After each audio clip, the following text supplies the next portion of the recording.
Hello students, welcome to online agriculture classes.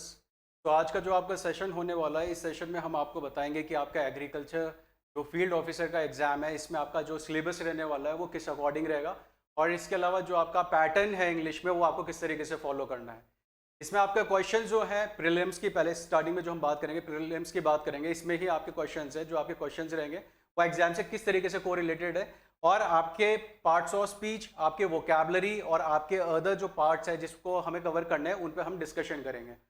तो इसी session को आगे प्रोसीड करते हैं। प्रोसीड करने से पहले मैं आपके सामने प्रेजेंट कर देता हूं कि जिस पे हमारा एक पैटर्न है वो इस तरीके से हमने फॉलो करना है। हमारे पास प्रीलिम्स के पैटर्न में हमारे पास we have English language, then we have reasoning, then we have quantitative aptitude.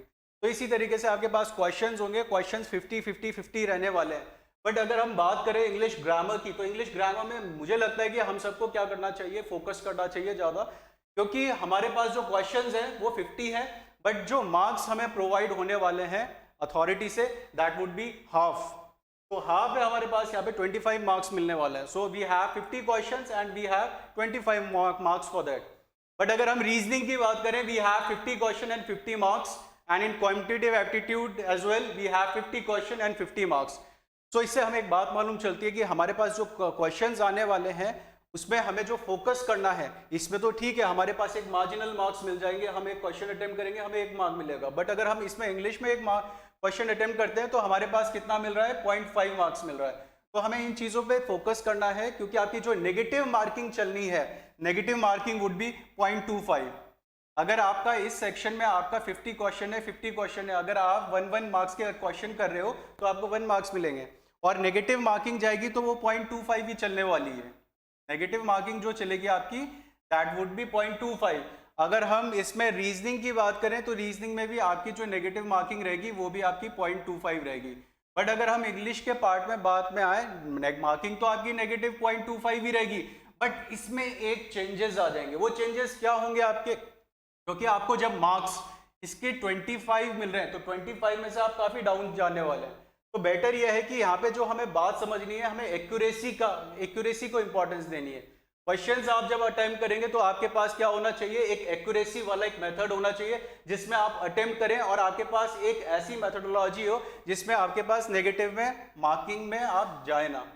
तो इसको आगे फर्दर मैं एक थोड़ा सा समझाने के लिए आपके सामने कुछ एक रिप्रेजेंटेशन प्रोसीड बता देता हूँ कि अगर हम इसको समझना चाहें तो हम इसको इस तरीके से भी समझ सकते हैं। एक थोड़ा सा मैं आपको बाइफर्केशंस बता देता हूँ, या फिर आपको आगे के डेरिवेटिव्स बता देता हूँ कि जिस अकॉर्डिंग आपके जो चेंजेस आ सकते हैं। अब जैसे अगर हम इंग्लिश लैंग्वेज के बारे में बात करते हैं तो इंग्लिश में आपको जो मार्क्स मिल रहे हैं वो 50 क्वेश्चंस के आपको 25 मार्क्स मिल रहे हैं। जो मार्क्स मिल रहे हैं आपको 25 मार्क्स मिल रहे हैं। बट अगर हम इसमें क्वांट की बात करें, so in quant you have 50 question and 50 marks, 50 marks. अब इसमें एक बात हमें समझने वाली है, यहाँ पे जब आप एक क्वेश्चन करोगे, जब भी आपका एक क्वेश्चन होगा तो वो आपको कितना मार्क्स देने वाला है, 1 मार्क्स ही देगा। बट अगर हम इंग्लिश के बारे में बात करें, अगर आपका 1 क्वेश्चन अटेम्प्ट होता है तो ये आपको कितना मार्क्स देगा, आपको 0.50 मार्क्स देगा, मतलब कि एक आधा मार्क्स देने वाला है। बट अगर हम नेगेटिव मार्किंग में बात में आते हैं तो नेगेटिव मार्किंग दोनों में क्या है, 0.25 की है। इसमें भी 0.25 आपका मार्क्स डिडक्ट होगा, और इसमें भी आपका जो मार्क्स डिडक्ट होने वाला है 0.25 ही होगा। तो मतलब कि अगर आपको मार्क्स कम मिल रहे हैं तो उसके साथ साथ नेगेटिव मार्किंग से आपका जो मार्जिनल मार्क्स है वो और डाउन जाता जाएगा।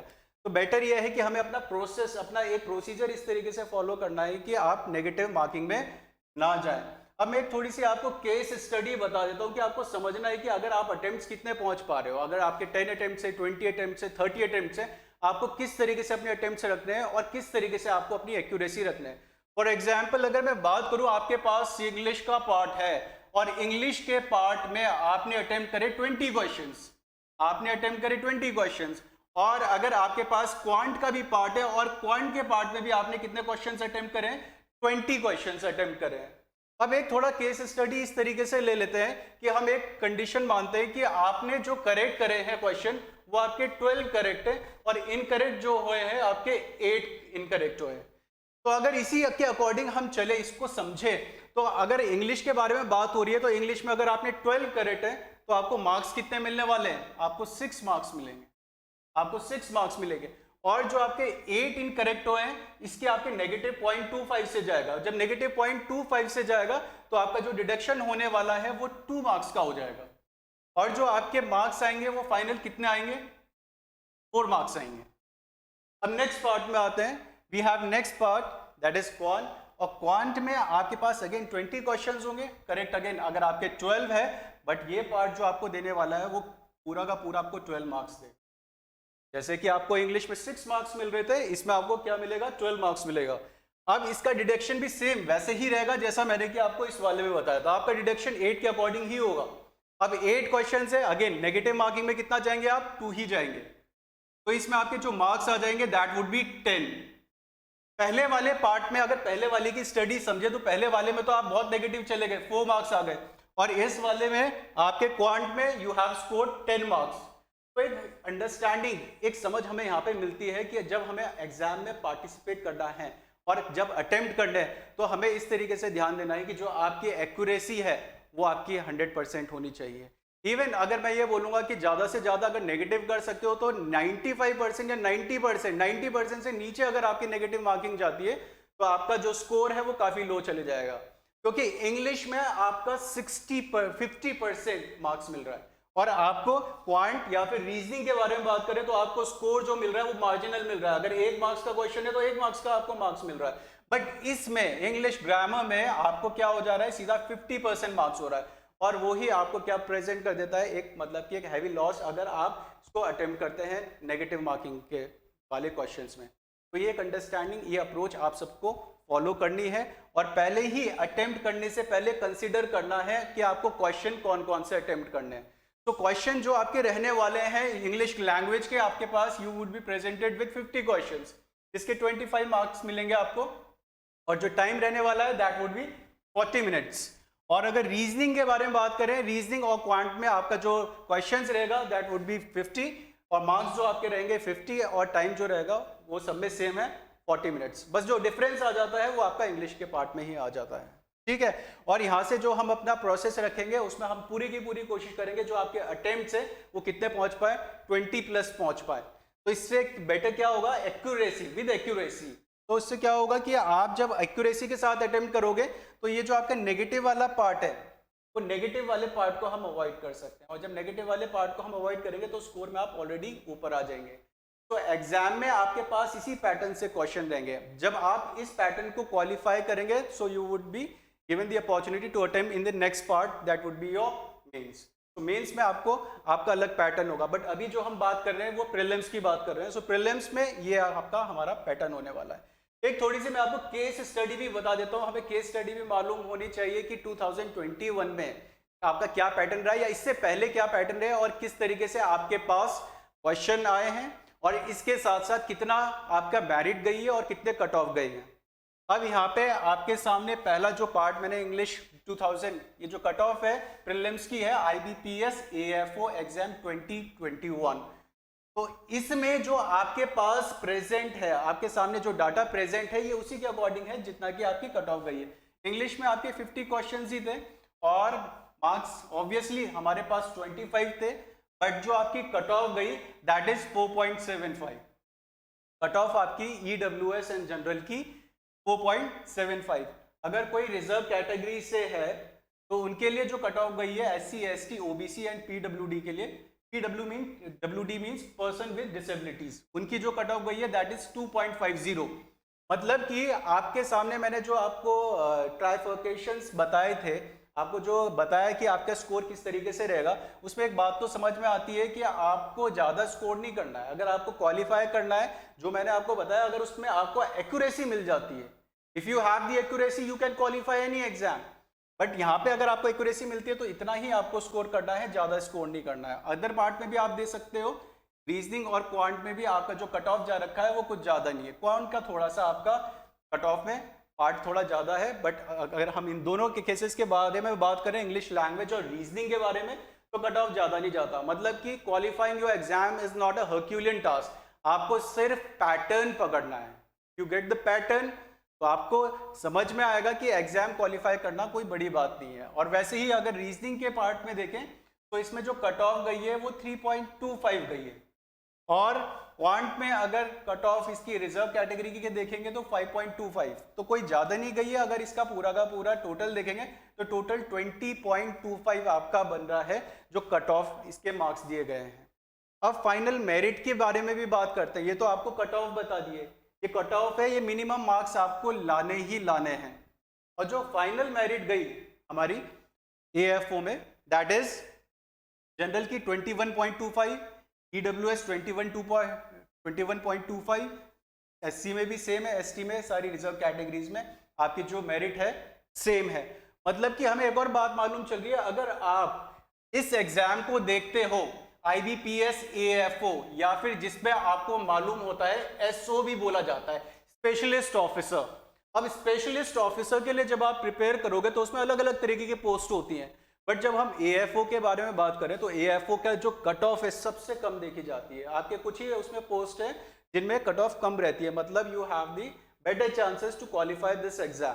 तो आपके पास चांसेस क्या हो जाते हैं, काफी ज्यादा हो जाते हैं, क्योंकि अगर यहाँ पे 125 मार्क्स है, 125 में से अगर 20 आप देख रहे हैं, 21.25 आपकी कट ऑफ मेरिट जा रही है, तो ये कुछ ज्यादा मेरिट नहीं है, ठीक है। तो जितना कि आप सब कवर कर सकते हैं, बट आपको सिर्फ क्या करना है, अपनी अप्रोच चेंज करनी है।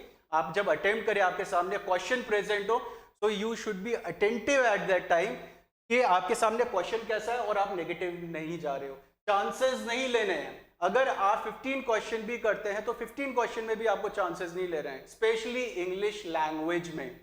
अदर पार्ट्स में तो आप थोड़ा बहुत चांसेस ले लेंगे क्योंकि आपको 1 मार्क्स मिल रहा है और नेगेटिव जा रहे हैं 0.25, बट इंग्लिश में हम कितना जा रहे हैं नेगेटिव, हमें मार्क्स कितना मिल रहा है, ये आपको कंसिडरेशन में रखना है। आपको मार्क्स मिल रहा है, आधा मार्क्स मिल रहा है, 1 का 0.50 मार्क्स मिल रहा है और 0.25 नेगेटिव मार्किंग में चले जा रहे हो, तो आपको ज़्यादा मार्क्स नहीं मिल पा रहे हैं।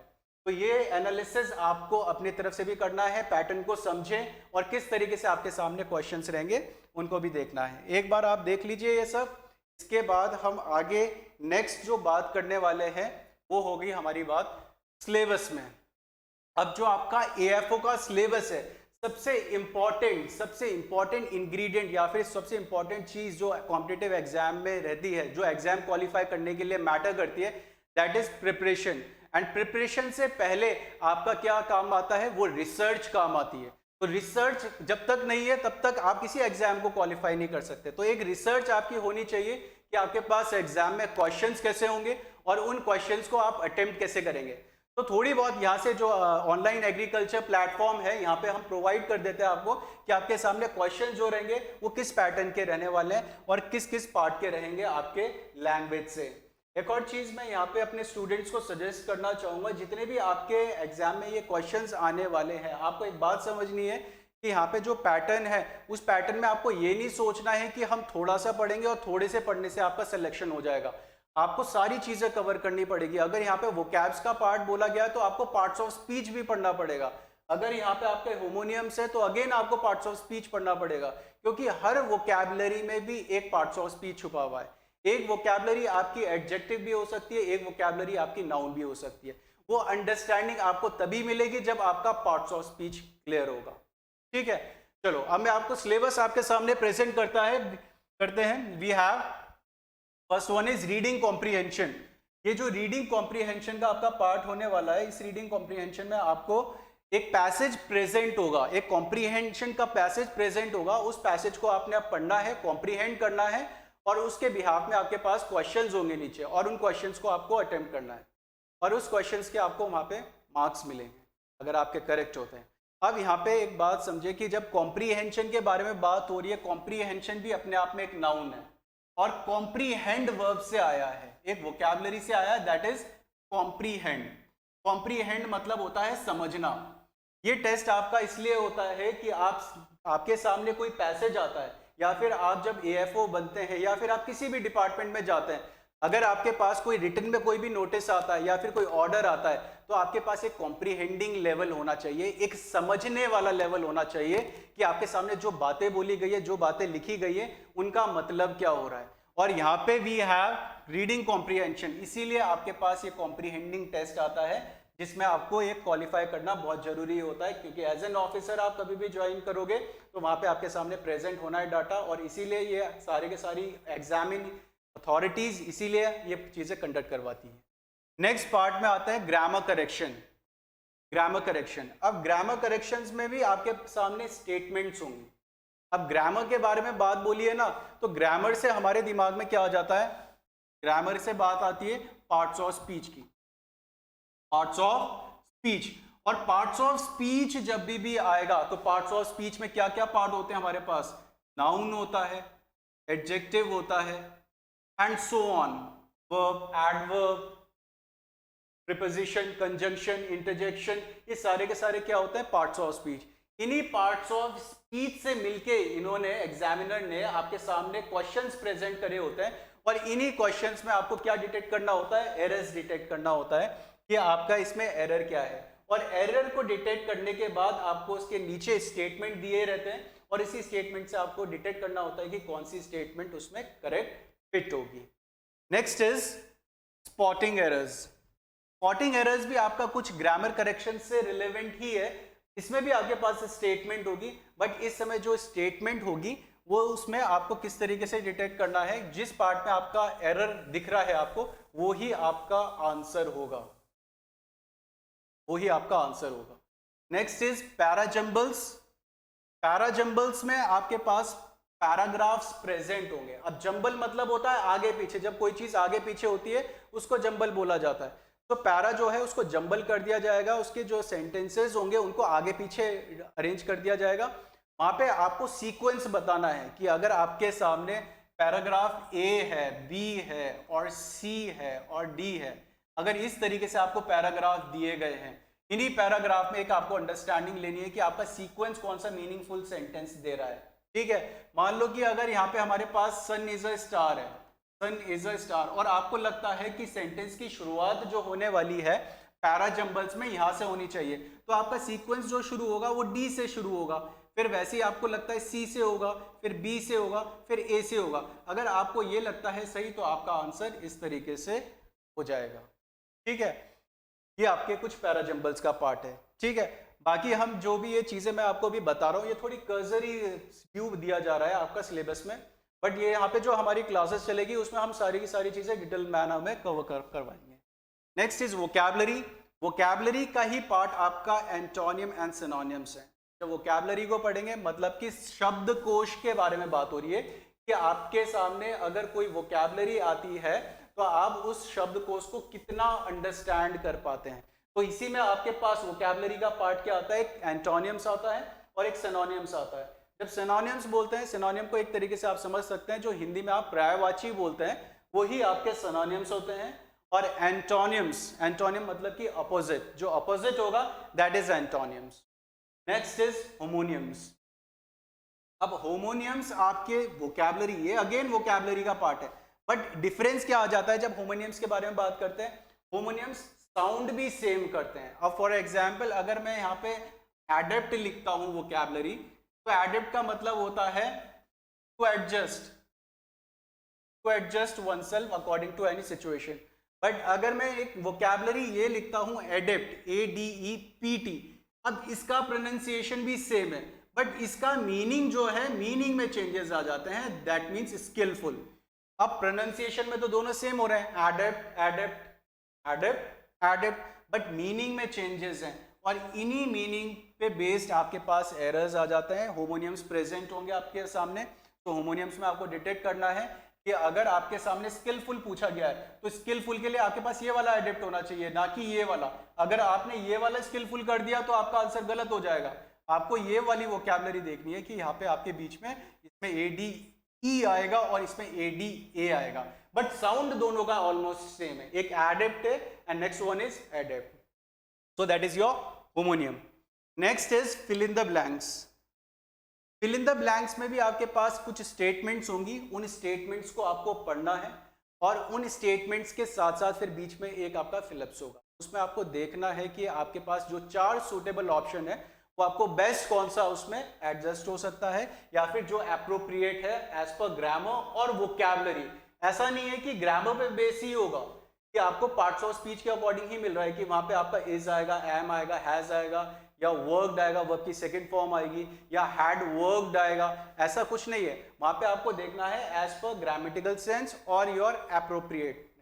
अगर एप्रोप्रिएट है सेंटेंस, एप्रोप्रिएट मतलब कि कोई वोकैबुलरी उसमें आपको लगता है कि ये वाली आनी चाहिए, तो वहां पे आपका वही वोकैबुलरी यूज होगी। Next is your cloze test. अब क्लोज टेस्ट अगेन आपका रीडिंग कॉम्प्रीहेंशन का ही पार्ट है। जब भी क्लोज टेस्ट के बारे में बात होगी, क्लोज टेस्ट आपका किसके साथ कनेक्ट हो जाएगा, इसी रीडिंग कॉम्प्रीहेंशन के लिए, क्योंकि ये दोनों टेस्ट आपके क्या करवाते हैं, कॉम्प्रीहेंडिंग लेवल चेक कर रहे होते हैं। इवन आपका पैरा जंबल्स भी है ना, ये भी आपका क्या कर रहा है, comprehending level. Comprehending level again वही बात कि आपके सामने एक पैसेज है, आपके सामने मान लो कि एक लेटर, मैं आपके सामने एक लेटर प्रेजेंट करता हूँ, लेटर मैंने इंग्लिश में लिख दिया, बट अगर आपको समझ में नहीं आ रहा है तो कहीं ना कहीं प्रॉब्लम रहेगी कि जो हमने मैसेज भेजा है आपके पास, वो आप मैसेज आप गेन नहीं कर पा रहे हैं। तो वैसे ही आपके पास एक क्लोज टेस्ट होता है। क्लोज टेस्ट में क्या होता है कि आपके सामने पूरा का पूरा एक पैसेज है, काफी लंबा पैसेज होता है, और उस पैसेज में आपके पास बीच बीच में कुछ इस तरीके के फिल इन द ब्लैंक्स होते हैं। जब ऐसे फिल इन द ब्लैंक्स होंगे आपके पास, तो इसी के बेस नीचे आपके पास ऑप्शंस होंगे, और इन पैसेज को पढ़ के आपको देखना है कि जो यहाँ पे आपका बेस्ट सूटेबल आंसर लग रहा है, कि अगर ए है, बी है, सी है, डी है, जो आपको बेस्ट सूटेबल लग रहा है वो आपका इस तरीके से आंसर होगा। पैसेज के बीच में आपका फिल इन द ब्लैंक्स होगा। नेक्स्ट जो पार्ट है आपका, that is active passive voice. Active passive voice, direct indirect.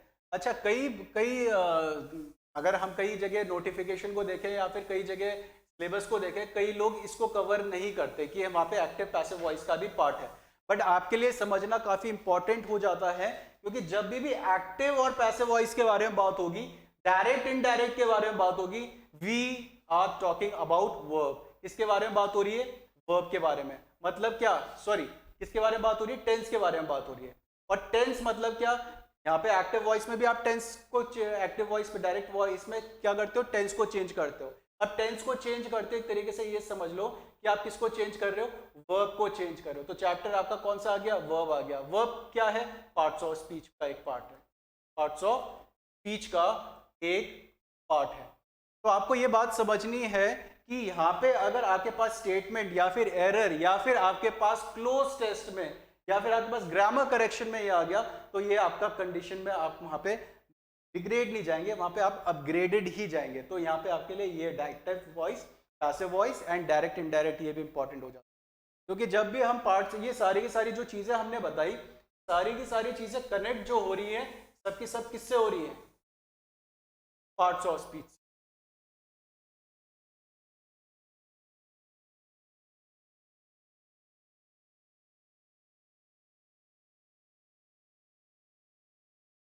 Parts of speech.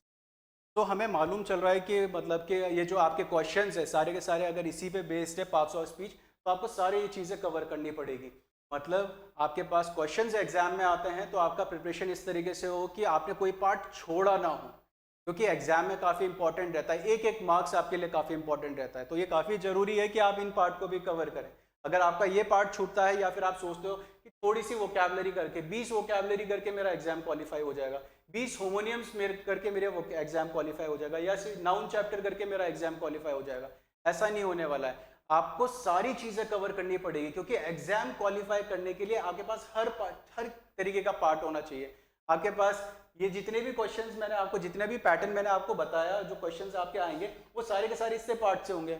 जब इसी पार्ट से आने तो आपको इसको भी अच्छे से कवर करना है, इसके साथ साथ आपको वोकैब्स भी कवर करना है। यस, यहाँ पे जो आपको मेथड से हम वोकैब करवाने वाले हैं, उसमें हमारा प्रोसीजर जो रहेगा वो अलग अलग तरीके से रहेगा। एक तो वोकैब का एक ट्रेडिशनल तरीका है जिसको हम याद करने का तरीका बोलते हैं, स्कूल टाइम से आप सीखते हुए आ रहे हो, आपको याद करना होता है।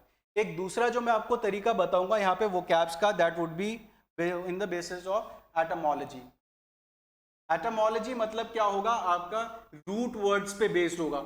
मतलब कि कोई भी आपके जो वोकैबुलरी है, कोई भी चीज़ें हम वोकैब में बोल रहे हैं, इसके कुछ ना कुछ रूट से रहते हैं, और जो रूट से रहते हैं, सोर्स से रहते हैं, जहाँ से वोकैबुलरी आई है उसको हम डिस्कशन में लाएंगे। और एग्जाम में कई बार ऐसा होता है कि आपको वोकैबुलरी आती भी नहीं है, तो वहाँ पे भी आप अटेम्प्ट कर सकते हैं। फॉर एग्जाम्पल एक वोकैबलरी मैं आप सबके सामने प्रेजेंट कर देता हूँ। अगर बात करें इस वोकैबलरी की, मोनोगमी, अगर मोनोगमी को आपके सामने लिखा है, कोई हार्ड वोकैबलरी नहीं है, बट कई स्टूडेंट्स क्या होता है छोड़ देते हैं, बट आपको आप इसको बाइफर्केशन समझनी पड़ेगी। अगर हम इसको तोड़ देते हैं, तोड़ के हमारे पास इस वोकैबलरी का मोनो मिल गया, इस वोकैबलरी का हमें गैमी मिल गया। मोनो जब भी बात होगी वन के बारे में बात होगी, और गैमी मतलब जब भी बात होगी वो मैरिज से रिलेटेड होगी। मतलब इसका होता है custom of having one marriage, custom in which one person has one marriage. उस कस्टम को, उस रिवाज को जिसमें एक शादी होती है, उसको मोनोगमी बोलते हैं। अब मान लो वहाँ पे आपके पास, मान लो आपको शादी का मतलब नहीं मालूम था, बट आपको मोनो का मतलब तो मालूम है।